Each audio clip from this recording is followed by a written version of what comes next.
I'm Jim Check. You're watching Kelowna Now. I have with me Ian Burns. He's back now. He's back from his migraine. We're going to talk about Bill C-18.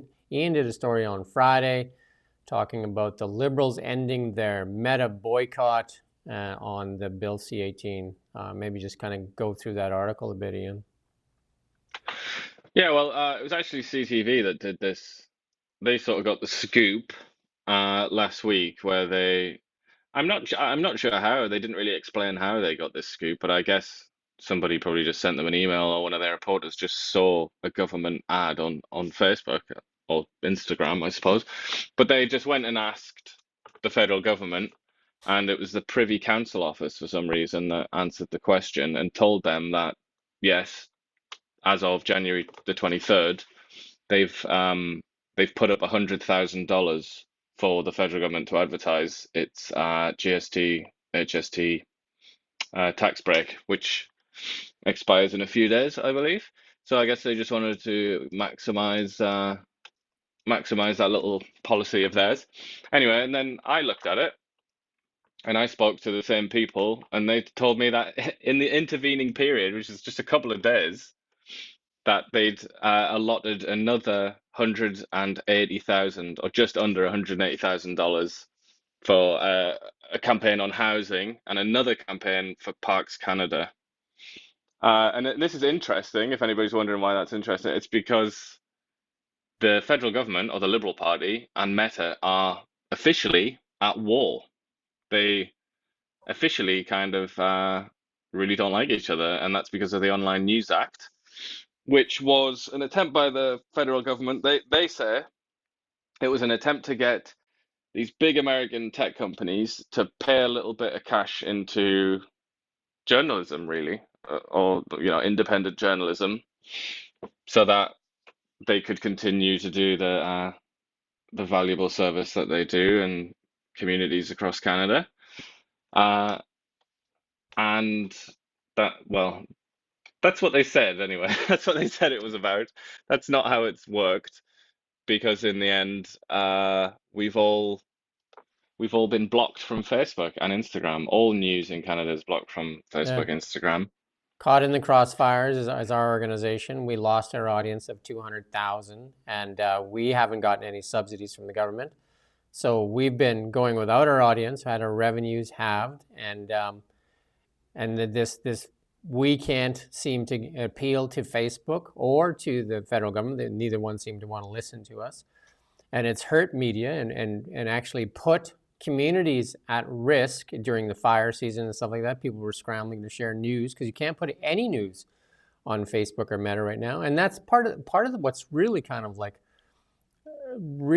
disheartening is what their reasoning for starting to advertise on Meta was that, oh, we need to get this important information out about the Liberal policies, though, so as we're coming up to an election, because we realize that most Canadians get their news from social media. Yeah. It's really hard to stomach that when that's what the news organizations have been saying. You block news organizations, so now you're literally paying Meta, which you started this fight with, to put your information on there that's so important. But when there was fires going on or floods and that kind of stuff, that information wasn't important enough because it didn't concern, I guess, the Liberal Party and their need to get the message out. Well, it does seem a little bit self-serving, doesn't it? Considering that this GST holiday or whatever it is that they're calling it, that was kind of the last roll of the dice for the Liberals, wasn't it? I mean, that's generally how it's understood. Anyway, it was the last attempt of the Liberal Party to try and turn the polls around, because Yeah. obviously The, they've yeah. been a distant second to the Conservatives now for about a year, 18 months, something like that. Um, yeah, and I guess the fear was that not many people really knew about it, so they wanted to get it out there. But if you think, and this is one of the questions that I asked a question of Heritage Canada, and I also asked a series of questions of the Privy Council. I actually said, why this? Why have you why is this the moment to break this principle that you're standing up for, to sacrifice this principle? Why have you broken the boycott to promote a tax break? It doesn't really seem to make sense, does it? Because if you think about all of the huge things, and that example that I said in that question, I just said, how come you didn't do it to try and reassure Canadians that the federal government was had this tariff war with Trump in hand. It's like, it's okay, don't fear. I know the news is scary right now, but we've got this, we're going to help you, and all the rest of it. Why was it not about that? Instead, it was about a tax break. I mean, it was essentially about a sort of what the Globe and Mail, I think a Globe and Mail, anyway, a lot of newspapers in Canada, many of them sort of traditionally aligned with the Liberals, have called this basically like a cynical kind of election ploy, like an attempt to win the election, basically. That it's not Well, solid policy. even the deputy prime minister, well, the past one, Chrystia Freeland, and the finance minister said it was, when in her resignation letter, said it was nothing more than a political gimmick, this GST break on tinsel and tacos.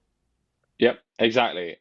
So why is it that which is contentious? What is not contentious, what nobody would doubt, is, for example, the idea that this tariff situation is terrifying, and that maybe people would understand that, or something to do with the wildfires, um, Mm-hmm. because Well, EB, obviously, our premier EB asked for them to break it during the wildfires, and there was a no go on that. And we actually had Justin Trudeau here in town. We got a question in, even though they tried to not let us be at the event. We got a question in, and we asked about the meta ban and Bill C-18, and then Trudeau went into this, like 3 or 5 minute speech on never bowing down in the fight against meta. yeah, and he also said something that um, everybody in his pretty much everybody in his cabinet that's ever been asked questions about this has said as well, which is that Meta is almost like dangerous. It's full of misinformation, and it's full of it's full of very sketchy characters who are spreading all kinds of horrible ideas about things that the Liberals don't like, and fundamentally that it threatens democracy, which is the favorite the kind of rallying cry of the Liberal Party in the last few years has been like, we're going to defend democracy. And they've very much cast Meta and Mark Zuckerberg as, if not enemies of democracy, then, a grave risk of becoming enemies of democracy. And you would think, what was it, last, like 2 weeks ago or something, that Mark Zuckerberg made that announcement about changing up his whole fact-checking regime and actually getting rid of the fact-checkers and moving the moderators to Texas so that they're not too left-wing biased and all the rest of it. You would think, wouldn't you, after all that, Zuckerberg took quite a big hit for that. He took like a reputational hit from the liberal left, or on the liberal left. You would think that this was all the more reason for the liberals to stick to their guns. But strangely, that's the almost exact time that they dropped their boycott. Just when just when Zuckerberg sort of tries to align his platforms more with Trump and the right, or the center, however you want to perceive it, that's the time that the liberals say, all right, we're going to drop this boycott now about this company that we said is, pretty much a risk, a threat to democracy. So we've done so many stories on this. So they've selectively chosen a few media outlets, the legacy, mostly legacy media outlets, to fund during this crisis. So this fight is almost, this meta fight will be about 2 years come this June. It'll be 2 years since we've been allowed to put our information on that platform, which was our biggest source of audience, and no compensation for us. And then a lot of these other outlets, like, over $1 billion has been sent subsidizing other outlets right now. But if you look at the amount of failures in media right now, like you did the story a while ago, and I think there was like 58 media outlets have failed across Canada. Many have laid people off. And if you look at the stock charts of Chorus, which is global news, I mean, it looks really bad. Even if you look at the stock chart of Glacier Media or Post Media, all of them are all really suffering. So here's the Liberals saying they're doing this to save media, and an exact opposite has really happened. Yeah, it's one of those things where their stated aim of trying to kind of bolster the media and put it on a secure footing has not only failed, but in the end they've managed to achieve the exact opposite. Yeah, and they've killed a number of platforms have just died altogether. But I think a lot of other platforms have kind of they can't be as ambitious, really. They can't do as much as what they might want to do because they just can't have the staff. They can't it might even come down to things like capital expenses as well. They can't buy things that they might want to buy. If you don't have revenue coming in, you can't really operate in a sort of particularly strong way. And that's anybody that's familiar now with the Canadian media scene realizes that that's how things are right now. And that's even when you're looking at the subsidized platforms. There's platforms that are actually having large chunks of their journalists' salaries paid for by the taxpayer. Even they quite sort of evidently aren't doing very well, and they don't seem to have all that much ambition, Well, and they're not trying to innovate or anything like that. traffic has been like halved across all platforms, and it's like, and they recognize, you did a story just recently as well, that it's been recognized that Canadians get a lot of their news from social media, and they've been reading a lot less news. I was interviewed by the National, and we talked about that same thing about, Canadians are reading a lot less news because there's a lot less access to news. Yeah, but I would say, in relation to that, what you just said, and earlier as well, you said all news has been banned on Facebook. That's true in the sense that all journalists have been banned from Facebook. I think that's maybe a better way to phrase it, because all news has not been banned from Facebook because we've talked about. I feel like we pick on this guy, and I don't mean to, and I know you don't mean to, but there's that Canada Proud website, which Yeah, just or whatever it steal is. It's not even a information. website, is it? Yeah, That is the perfect embodiment of what has now happened to social media when it comes to news in Canada. This guy, and it is just one guy. I think the CBC tracked him down and interviewed him, and he seemed like in that interview he came across quite well actually. He didn't seem like he was a particularly bad dude or anything. But what he does is he just scours the news websites, finds stories, and kind of summarizes them or takes clips and posts them on Facebook. And for some reason, that isn't news, even though all he yeah, does is all he does is summarize the work of journalists, and then he gets like thousands and thousands of comments and interactions. yeah. He's taken our information many times. And Yeah. it's frustrating because he's built this huge social media following using the work of journalists, and he's allowed to post it, and we're not.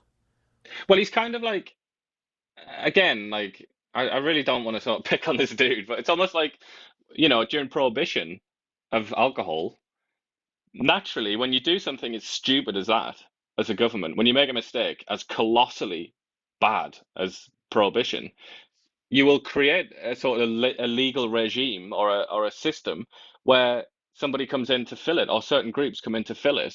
And I'm not trying to say that he's like a bootlegger or Al Capone or whatever, but naturally, there's a demand for news. Social media is the main kind of medium nowadays. That's how people, that's where things are posted and discussed. So if you create a situation, as the Liberals have done, where news, like legitimate news, is banned on social media, then bootleggers of a sort are going to come in and fill that, demand. And that's exactly what people like that have done. But I mean, it isn't even just that. People just take screenshots of our website and other people's websites, obviously, as well. And on a number of occasions, I've even seen people quite literally copy and paste our entire articles and just paste them onto Facebook as a post, and also with the images. One of the stories done by Gord, who our sort of Penticton stringer, which had like a load of photographs. It was about 2,000 words long or something like that. He does those features. Yeah, And so, yeah, somebody just copied and pasted the whole text, all and then downloaded all the images and posted them on Facebook.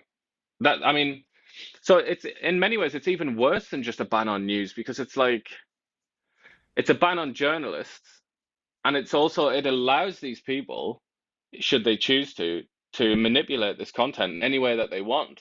And sometimes they'll only show you like 6 paragraphs from a story, and they'll miss the bit where, as journalists, we've gone and asked the other side, as you have to do, like to write a balanced article. They'll miss that bit, and they'll just give you the bit that like supports their agenda. And then it looks like news. Sometimes they'll even say, "Oh, I saw this on the news," and it's kind of in every possible way, it's undermined. Well, the Liberals' favorite thing, I would say, democracy. This undermines democracy in quite a profound way, in the sense that the media can have any effect on democracy. And we've done a ton of stories. And you interviewed the law professor, Michael Geist, um, and you maybe share some of his thoughts from what the liberals have done to media. Yeah, Michael Ghost is he's a very he's a very amusing and articulate critic, I think, of the Liberals' attempts to regulate the media. He's upset about not just C18, but quite a number of bills that the government's put through. But yeah, we should say who he is. I mean, he's a law professor at the University of Ottawa. Um, he specializes, I think, in like media law, copyright law, that kind of thing. But he sort of said, in his view, well, number one, he thinks it's extremely stupid because he refers to it as a link tax. He refers to it as a tax on links, like because if you post your links to a news site on Facebook under the Online News Act anyway, you're supposed to then Facebook's then supposed to compensate the news organization that posts those links, basically. So he calls that like equivalent to a tax. Which also he pointed out it only targets two companies as well, Google and Meta. So already it was a little bit questionable in that sense because obviously the Americans absolutely hate that. They hate it when their companies are targeted in Europe and places like that. But yeah, he just thought that it was a fight that they shouldn't have picked and that they couldn't win. He said that he thought it was a legislative error, that it was a mistake that they'd made through incompetence. But then once they'd made that mistake, they were too stubborn to fix it. Um, and he also said that in his view, he thinks that news would come back if the Liberals dropped the bill. That was essentially his view on it. But it is interesting. I mentioned Google there. We should probably say Google paid $100 million to be exempted from this legislation. So Meta just blocked all news. They said we're not going to play this game. Yeah, But Meta's Google paid argument a was that $100 million. Meta's argument was that they should be paying Meta for the putting our news on there because they said we give traffic, and we believed it was a symbiotic relationship. We willingly put our content on Facebook, as did every other outlet. Meta does not steal anything. We willingly put our content on Meta in exchange for traffic because it brings traffic back. It was our leading traffic provider. So it was a symbiotic relationship. But some publishers, some of the bigger publishers in legacy media, I guess, pressured the government to do this and forced Meta to pay because they'd been losing advertising dollars to Meta and Google and the likes. But at the end of it, it's an utter disaster for independent journalism. And they were warned by the conservatives at the time that outlets like ourselves, digital media outlets, would be the losers, like the big losers in this mess. And sure enough, that's what it is. Yep, absolutely. And a number of people have said that and noticed that. I mean, look, I don't think you need to be an expert on these topics to see why it would be so disastrous.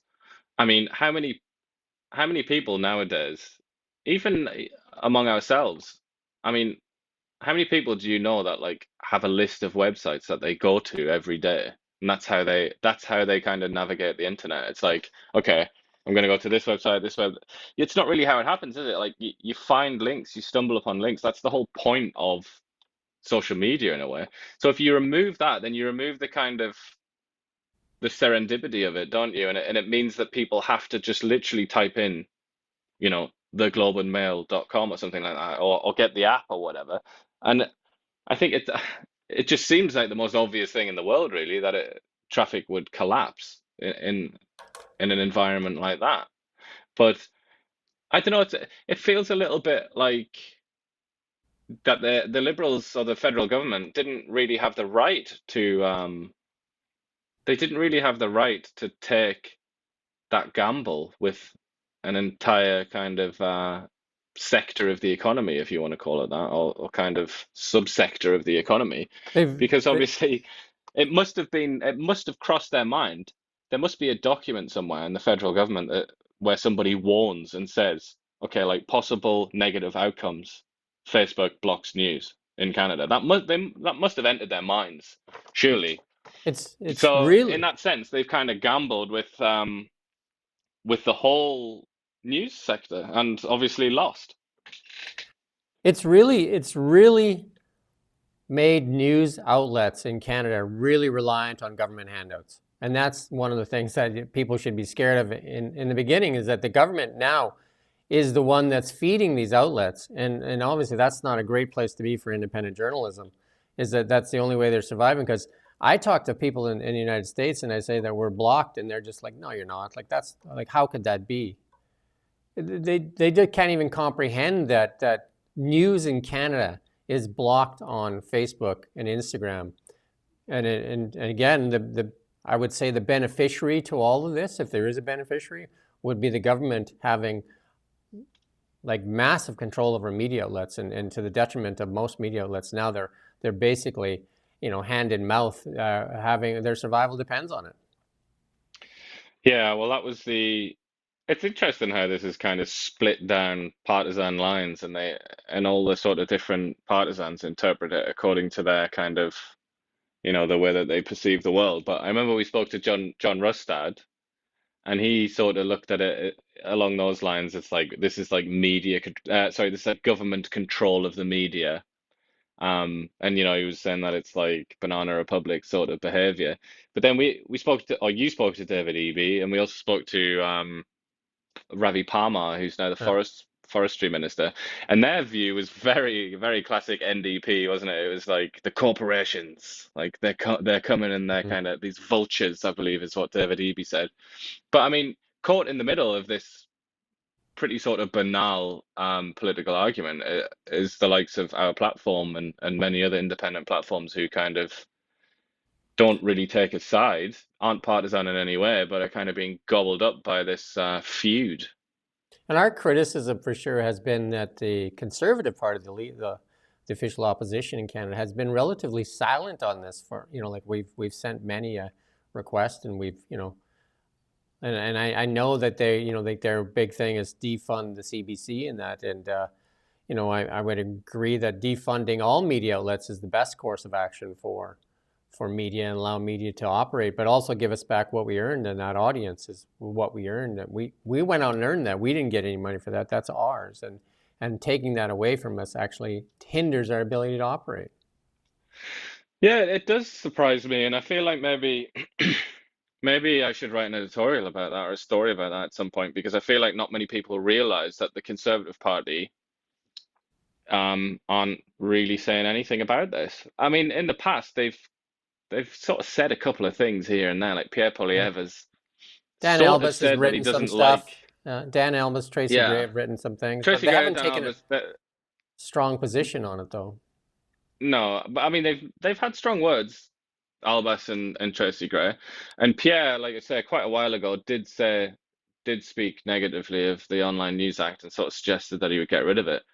But when you think about what his platform is, I should probably focus on Pierre here, and I sort of meant to there rather than the Conservative Party in general. But if you think about Pierre Poilievre's platform, it's all about getting the government out of the way and kind of liberating businesses and individuals so that they can do things. Like classic sort of post-war conservative ideology, or kind of like post Reagan Thatcherite style ideology of like maximum freedom within the market kind of thing, and all the rest of it. And he's all about the bureaucrats who are kind of trying to like control your life and they don't know what they're doing. But it's very interesting, and like I say, I feel like maybe we should kind of focus on this sometimes.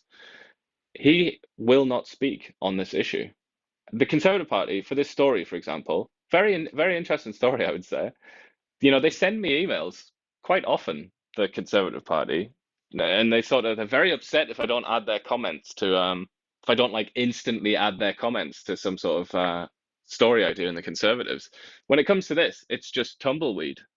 I've sent them, I would say, probably a dozen emails on this subject, not a single response. They literally don't even respond. That's pretty weird, I would say. That's Yeah, pretty and unusual. I The and I federal government responds to emails usually. The Liberal Party will respond to emails. Conservative Party, crickets, nothing. They don't want to talk about it. well, to be fair, we reached out to Pascal Saint Onge, I don't know how many times, to ask for comment and for an interview, and it took forever. Like, you basically had to shame her into that quick interview you got, and she gave you like 5 minutes, and we couldn't even ask the questions we have. And I guess I should temper my thoughts on the conservative leader Pierre Poilievre is that, I mean, he has said that he's going to get rid of Bill C-18. I mean, as for us, it's not fast enough, right? Because I mean, we suffer through this daily with no communication from our federal government. Like we've sent how many appeals to even to Meta. We've asked them like, hey, if they won't consider us a news organization and give us the credit that everybody else has given us, then release us. And they've said, no, no, you're a news organization. You're not getting released. And even our closest competitor, that article you did with Mark Edge, our biggest competitor here in town, says, oh, yeah, they're definitely a news organization. And maybe you can talk about that article, that interview you did with Mark Edge. Yeah, he was well he's very much on the left, isn't he? And I think he's also an academic. But he's written a book about post media and its kind of malign influence on well, I don't know if I should say malign, but on its influence on Canadian politics. So he's certainly of the left, and he's got a kind of left critique of um government control of the media, which I find very interesting because that's kind of gone away now. In general, that's like old fashioned. That's like Noam Chomsky style. Or Greenwald is another kind of like sort of Chomskyite type of lefty nowadays.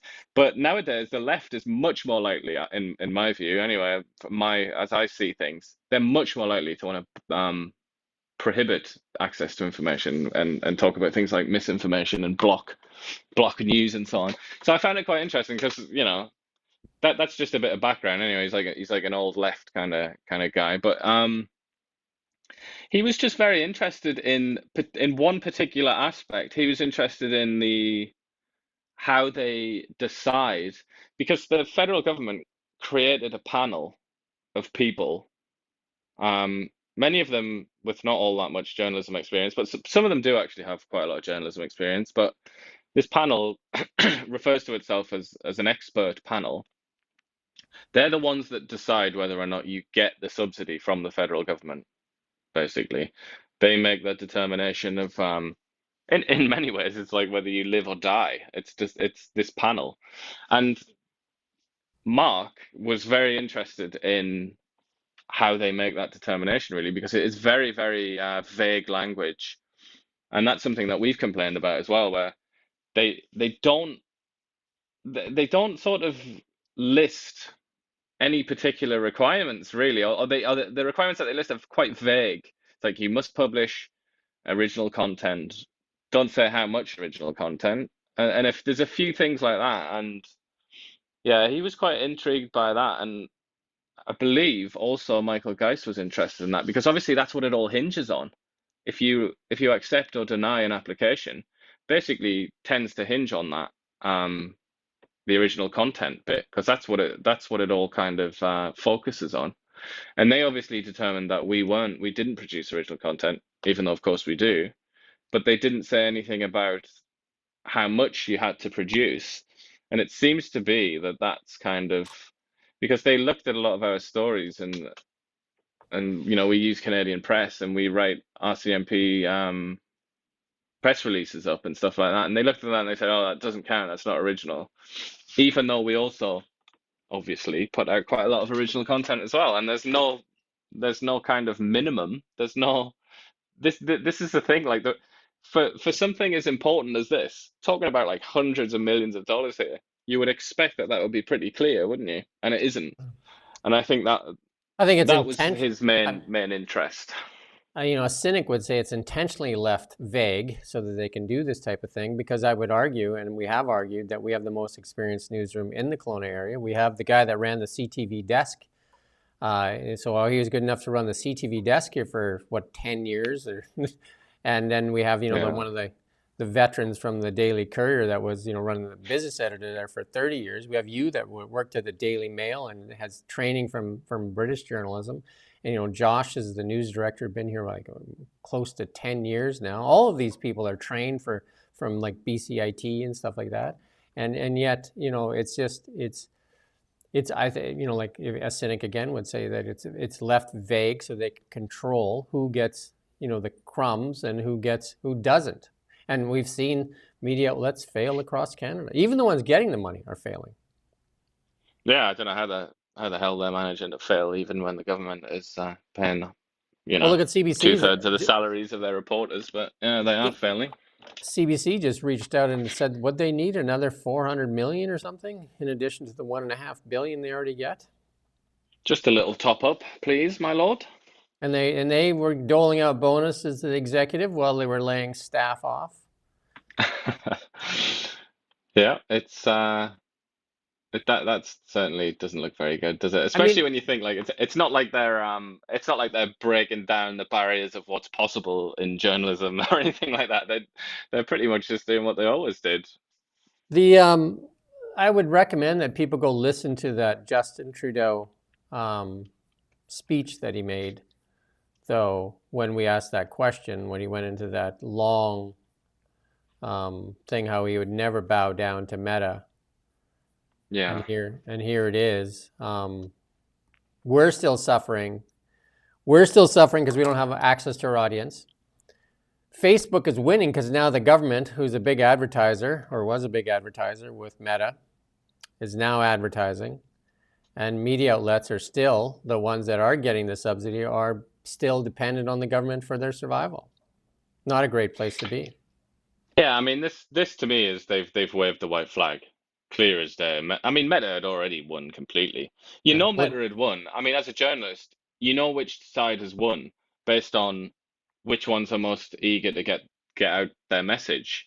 And the government has been quite eager, like you see with Trudeau here, to make moral arguments and lots of other arguments against Meta. Very noisy and they're very interested in getting their argument across. Whereas Meta just haven't they literally have not said a single thing on this subject since I believe August 2023 when they posted a really short statement Uh, where they just I'll, said, in order to comply with the Online News Act, we will be blocking news for Canadian Facebook users, as of this date. That's it. It's like they haven't said anything, and that's because all along they've known that they're and I should say off the record, I've been told by people that Meta almost just laugh at this. This is amusing to them. This is like this is it's like an effortless victory for Meta. They do yeah. not care. They were And I never scared, and they're never going to be scared by the federal and if government. you and if you look at the financials, that tells you a lot of who's having success and who's not. Since this has happened, about 2 years now, Meta's stock price has gone from 180 to 720, so about 400% up for Meta. So I don't think they're feeling the effects of being blocked, the news being blocked in Canada. They're definitely Indeed. that there's one of the strongest stock charts you can see is Meta's, and it's just and then if I pull up Chorus Entertainment, which is global news, and that thing, it looks like like it's like ready to go, and the thing was in 2022, beginning of 2022, was a $5 stock. Today it's 9 cents. That in itself is so sad that this is what has happened to media. Like they're basically begging the government, like we are begging for our audience back, or for a subsidy. We don't, at the end of the day, we don't want any money. We just want back the audience. I don't think any media should take money, but you also shouldn't have your foot on our throat at the same time. Yeah, that's the thing. I mean, the Liberals stepped in it's almost like they stepped in like a white knight to save us when we didn't really need to be saved because we'd figured something out. And this is the argument of Holly Dawn, one of the veteran journalists behind Blacklocks. She said like we we figured it out. We had to figure it out. We adapted Yeah. to changes. And the other outlets didn't. And ironically, it's the other outlets who are now being subsidized to continue to be out of date. It's And if we kind look of, at Glacier Media stock, again, another abysmal one. It's like 13 cents. We could do this all day. Like this is not good. And here's the worst thing. Some of these outlets in Canada are actually owned mostly by the Americans. Like I think I don't want to get the name wrong, but one of the big ones that owns a lot of big publications in Canada is 60% owned by the Americans, and we're subsidizing that outlet like Yeah. to the tunes of millions. So Canada is subsidizing an American media outlets at the same time choking off Canadian independent media outlets. And when you hear Pascal St. Onge talk about how she supports local journalism, and Chrystia Freeland was a journalist, and here small media outlets like ours, independent media outlets are like ours, are getting choked off. While we fund American journalists, American-owned companies, I should say, and and then we also put many jobs in the media at risk because uh, I spoke to a CBC reporter, and they're worried that if Pierre Poilievre wins the government, that they'll lose their jobs. So, like, that's like a boots on the ground reporter that is actually worried that he's going to lose his job if the other government wins. So, where do you think they lean in these elections? Yeah, indeed. And that's the politicization of what should be a pretty sort of neutral And sector, I isn't it? and I asked him to come and do an interview, and he said absolutely not, right? Because he'll get fired. One and two, like it's not a message that they want to share, but it's a feeling they have. Yeah. It is interesting, sorry, just to go back to what you said about Pascal Santonge, though. She's the one that's kind of in charge of the Online News Act at Canadian Heritage. When I interviewed her last year, because she trained as a journalist, so she knows a lot of journalists. She didn't really work as a journalist though, but she knows a lot, sort of personally. She was telling me. Um, she said that she's like really upset that so many, in these, this is a quote, that so many journalists lose their jobs because advertising goes to a platform like Meta instead of to media outlets. And I put that in that story because I just thought that's the key line for me. She is very, very sad that journalists in Canada, and later on in that, when I interviewed her, she said, without journalists, you can't have democracy, basically. That was sort of to paraphrase. So journalists who uphold democracy are losing their jobs because advertising money is going to Meta. Therefore, the government must intervene to change that situation.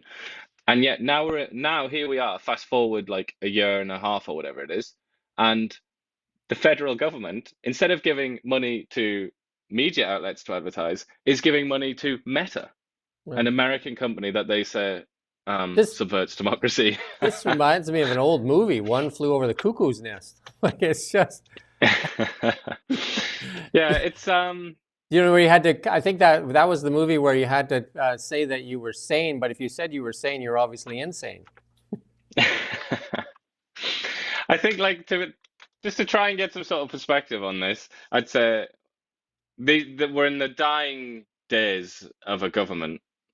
I mean, it's gonna be dead. I mean, it is dead, really, isn't it? It's like a headless chicken right now that sort of is walking around in the Yeah, farmyard but as it's if it's doing still is alive. it's spraying blood wherever it goes because it's we're like facing one of the biggest economic threats. And again, our journalism is kind of like definitely not operating as it should, holding power accountable, and it's not operating on all cylinders. And that I believe the reason that we're here at this point is because media has not been strong enough to hold power accountable, and they've had the liberals have had their way with media. Well, I mean, yeah, the federal government, you could say, if you wanted to look back earlier, I'm not entirely sure about the kind of pre-Trudeau Liberals attitude to the media, but I mean, the Canadian media, something that I am aware of is the Canadian media sector has always been a bit kind of incestuous and narrow, hasn't it? It's never had the kind of media diversity of Britain or the US, and that's something that's a common complaint, isn't it, among a lot of intellectuals and just ordinary people. Very frustrated. I experience anyway when I speak to people, very frustrated with the lack of variety available Yeah, I mean, if you in look the at it, that Canadian media landscape. our national stuff, I mean, CBC is obviously very like funded by the government, it always has been. And then CTV now taking subsidies, and like you look at CBC and CTV, they're very like the storylines are very close. I mean, there's some really great journalists on CTV for sure. Vasi Kapelas, and I would say Andrew Chang on CBC. I mean, there's some great journalists out there. There's no denying that. And then like Global is like on the ropes. I mean, if you look at their stock chart, they're barely hanging on. Yeah, and there's a few, and there's a few like Maclean's magazine, I guess, and there's some other ones that have popped up. But But there's no like in it's a the pretty U.S. dire scene, isn't it? Yeah.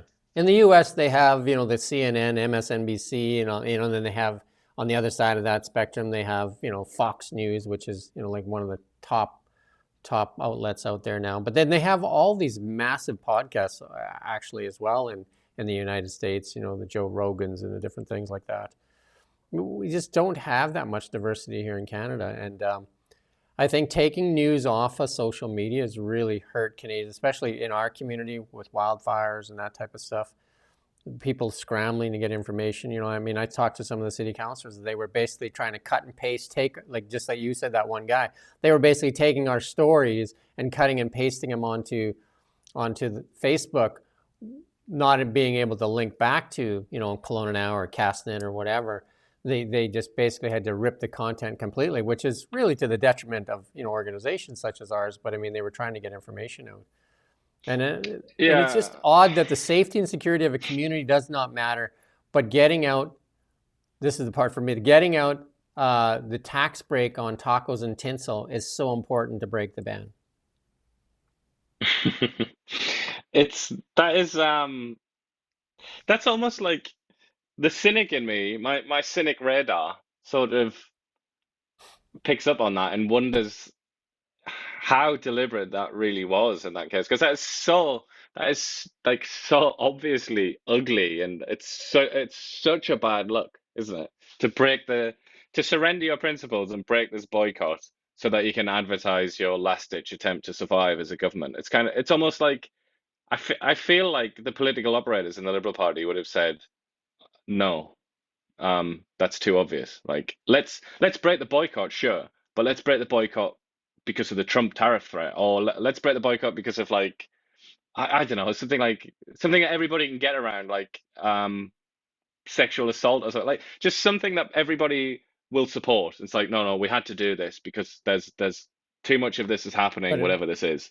I And guess the then cynic. after, then Yeah. you can do the GST. But instead, there's like, no, let's break the boycott for the GST so that we can survive as a government.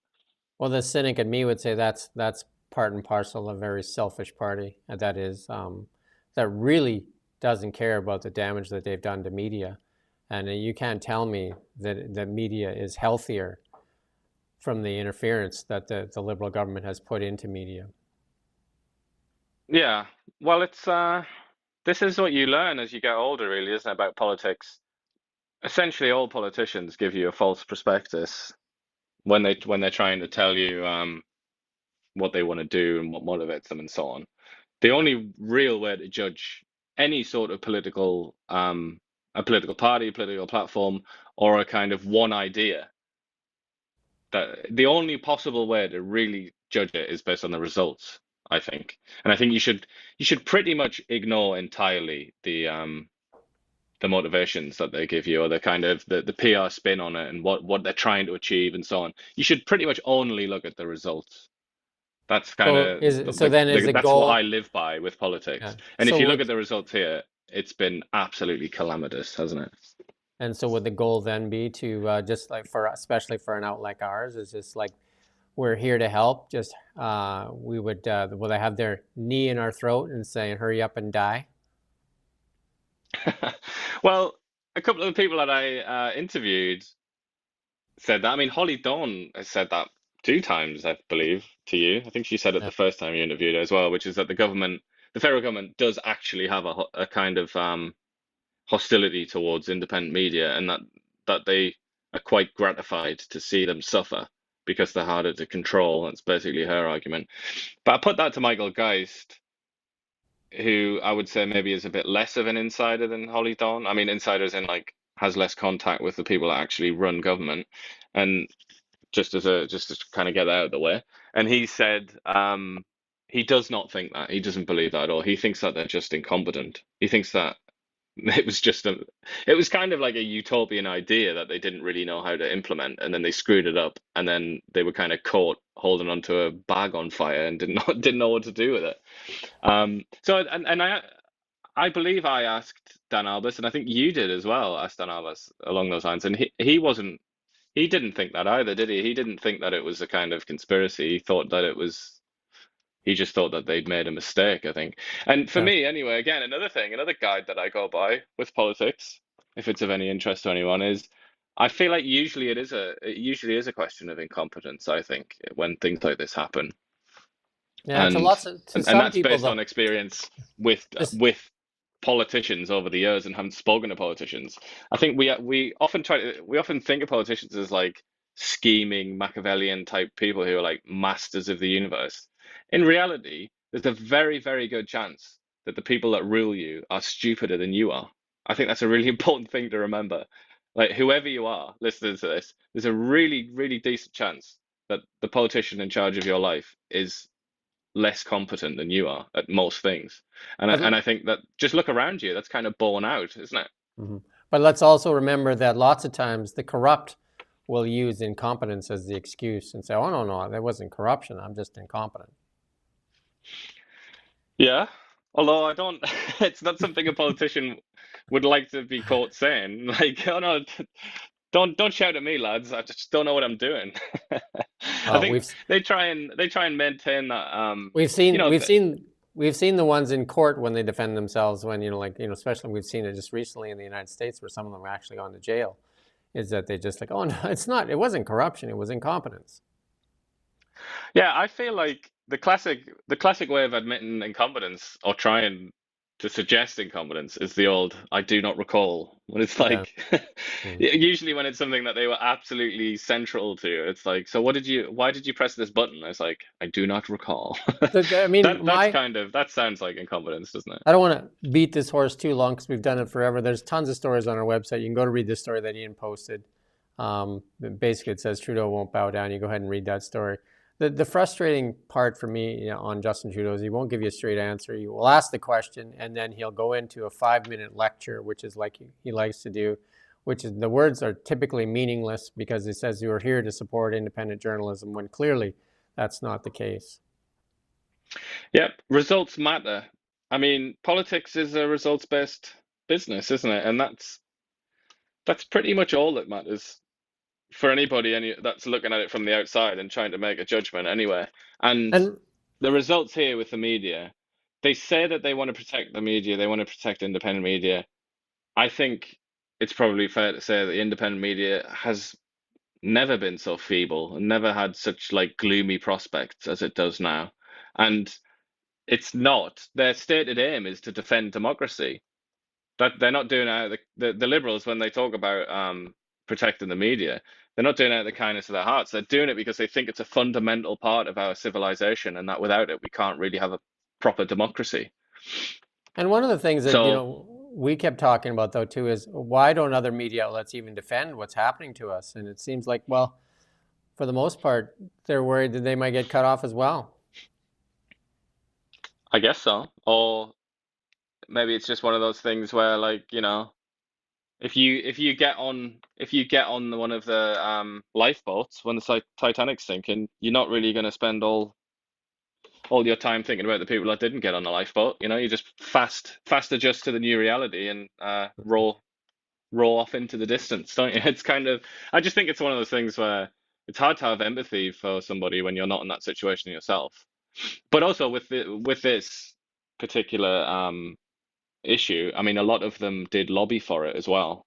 They Correct. actually spent a lot of time and money to push the government into doing this because this idea of like Facebook and the social media companies monopolizing advertising and that being like unjust in some way, that's been going around the entire time I've been a journalist. That's been going around for ages, Hmm. very, very long time. I can remember that in England back when I was a young gun, there was a massive amount of resentment of particularly Facebook, and yet the British government didn't do anything quite like this. The Online News Act, I think the British government must have realised that it wasn't going to work, but A couple of other places did attempt it. Australia attempted it, didn't they? But Yeah, then they they kind of backed backed off. Yeah, off. yeah. Yeah, and the French were gonna do it. I don't think they did in the end though. But then it's quite complicated that with the European countries because they're in this like war with the American tech companies and with America really. It's like a trade dispute about various kind of online companies, tech companies. So I'm not sure how much you can really glean from that, but certainly, yeah, the British and the Australians, they've talked a lot about it, but they didn't do it. It's only really Canada that did it, and yeah, I mean, it is maybe people are hardened to it now, but it is pretty crazy, isn't it, when you go on Facebook and look at news and you get that warning sign or whatever, it just says, you can't access this in your country. That's something that happens in Iran, It's like if you're in Iran or somewhere like that and you try and whatever, Google something like something that the Iranian regime doesn't want you to see, you'll get That's something like that. And yet if we're in Canada, we're in supposedly like one of the freest countries in the world. well, that's what I mean. So like, it's like the media outlets that are getting funded by the liberals know that the funding ends when say the conservative government wins. So then it seems like they don't really want to tackle it because like it's like basically cutting off their own funding while they do it. And then that's the problem with being funded by the government. Yeah, and I mean, I thought that was something that people could understand, people that present themselves, particularly people that present themselves as defenders of democracy. I really would have thought, just automatically would have assumed that they would know that. But it seems like that's not true. And this is part of a wider discussion on the kind of health of democracy, I think. But I mean, I get the sense that people don't get it, do they? They don't understand. They don't understand that it's a really bad idea to be dependent on the people you're supposed to hold to account for your bread, for your salary. You shouldn't be dependent on the government for uh, for your company to prosper or even just to exist. If it's your job to hold them to account and to do things and write things that are going to really upset them. That's ultimately what you should be doing as a journalist. You should be writing stories that upset the government. To be in a situation where you're doing that and the government also pays your wages, I mean, that's extremely dubious. Surely everybody can see can see that. Yeah, like I said, we don't want to stay on this too long. And I mean, my final thoughts would be we would ask that the government repeal Bill C-18 and Meta to reinstate news outlets for the safety and security of Canadians and to allow media outlets to figure it out themselves and how they're going to survive or not survive in this new world. Doing this is definitely not helping democracy or business or because not every business should be surviving off of government handouts. I mean, Canada already has a bloated government, and like if every industry has to survive off government, then what do we really have here? Well, yeah, indeed. Although we're hearing a lot about oil and gas lately. Maybe they're going to pay for it all. Hmm. Any final thoughts, Ian? Uh, I would just say my sort of overarching thought on this, what I actually think is that it's kind of just got out of hand, hasn't it? I think I'm sort of inclined, of all the people that I've interviewed, I think the one I'm inclined to agree with the most is Michael Geist, who said that they just didn't quite think through the second, third order consequences, thought that they could win this argument or this battle with Meta, realized that they couldn't, and then didn't really want to admit it. So And I feel like probably if it wasn't for all this tumultuousness and the imminent collapse of this government, I feel like maybe they would actually work on it and do something, but they just have so many other priorities now that yeah. this is like not even top 100 priorities, is it? I think there's probably nobody working on this, I So I would do want say. I mean, it's just gone, hasn't it? I do want to add one thing because people ask me sometimes, well, why don't you just sue them? Because it sounds like you have a really good lawsuit.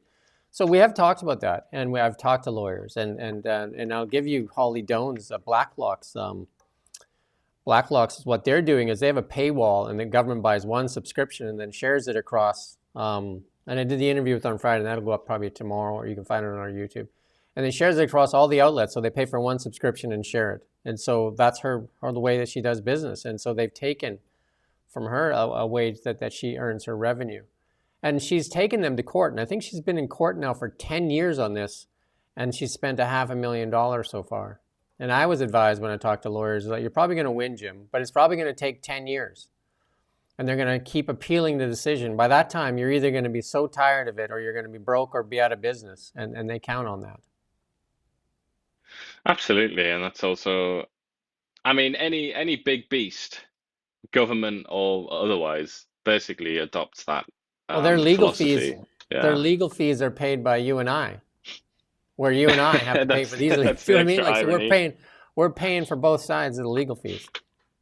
Yeah, and we're also paying our rival reporters' wages as well, which is Yeah. another hilarious situation to be in. I hope they appreciate that. Like I said, it is basically the movie One Flew Over the Cuckoo's Nest, where the only way to prove you're sane, I can't remember how the plot went or whatever, but like Catch-22, you had to think you're insane to be sane or something. Yeah, that's an old that's kind of like an old predicament to find yourself in, isn't it? It's like, how would you prove to somebody that you're sane? And then all the madness that follows from that. And yeah, this is kind of that kind of mad, or maybe Doctor Strangelove levels of madness, where oh, Monty Python, your old favorite, could Yeah, easily be Monty a Monty Python Python skit.